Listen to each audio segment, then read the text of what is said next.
శివాలయాలన్నింటిలోకి శివాగమంలో అత్యంత శ్రేష్టమైన శివాలయం, ఉత్తర క్షణంలో మీరు దర్శనం చేస్తే కోరికలను ఈడేర్చగలిగినటువంటి శివాలయం, దాన్ని మించి ఇంకొక శివాలయం ఉందని చెప్పడం సాధ్యం కాని శివాలయం పశ్చిమాభిముఖమైన శివాలయం. అంటే మీరు లోపలికి ప్రవేశించినప్పుడు ఆలయంలో శివలింగం పశ్చిమ ముఖాన్ని చూస్తే దాన్ని సద్యోజాత శివాలయము అంటారు. అది సద్యోజాత ముఖంతో చూస్తోంది. అది శివాగమంలో అన్ని శివాలయాల్లోకి శక్తివంతమైన శివాలయం అదే. ఈశ్వరుడు తూర్పుకి ఒక ముఖంతో చూస్తాడు, దాన్ని తత్పురుష ముఖము అంటారు. ఇప్పుడు ఇక్కడ ఉండే శివాలయంలో ఉండే శివలింగం తూర్పుని చూస్తోంది.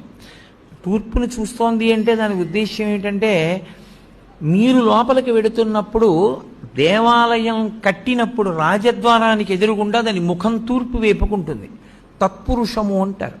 ఈ తత్పురుషం వైపు చూసేటటువంటి ముఖం, తత్పురుషమని పేరున్న ముఖం తూర్పుకి చూస్తే అది తిరోధానాన్ని చేస్తుంటుంది.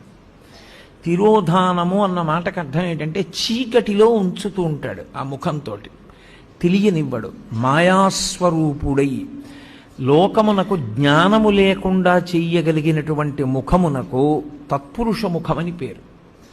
అది మాయ కమ్మిస్తూ ఉంటుంది అందరి మీద.